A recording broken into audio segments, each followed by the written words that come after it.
जेव्हा मनात येतं की आता मला घर घ्यायचं आहे आणि अमुक ठिकाणी घ्यायचं आहे, बिल्डिंग अजून बनते, तेव्हा काय काळजी घ्यायची? खरं तर पहिली काळजी घ्यायची मी सांगेन, अंडर कन्स्ट्रक्शन घर घ्यायला जाऊ नका. तुमच्यासारख्या माणसांनी हा सल्ला देणं म्हणजे त्याच्या आतमध्ये किती अजून काही काही दडलंय ते आता आपण बाहेर काढूच तुमच्याकडून. पण मुळात हे जे प्रथमदर्शनी दिसणारं दृश्य आहे ते बाजूला सारून आपण वस्तुनिष्ठतेने चौकशी केली पाहिजे प्रोजेक्ट. बिल्डिंग उभीच राहिली नाहीये होय, होय. किंवा तशीच आहे होय. आणि पैसे देऊन मोकळे झाले. त्यामुळे पूर्ण माहिती त्या प्रोजेक्टची आपण घेणं आणि मुळात त्याला न कचरता प्रश्न विचारणं, प्रश्न त्यांनी दिलेलं उत्तर ते तपासून बघणं.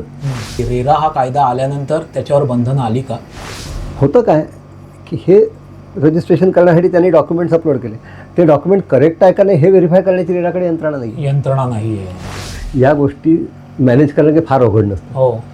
अनेकदा दुसऱ्याच्या नावावर आम्ही रजिस्ट्रेशन करतो, करणारा वेगळा असतो, हा. अशा सुद्धा गोष्टी घडतात. मी नेहमी सांगतो की फसवणूक करणारा जो आहे त्याचा सगळ्यात जास्त विश्वास असतो ज्याची फसवणूक होते आहे त्याच्यावर.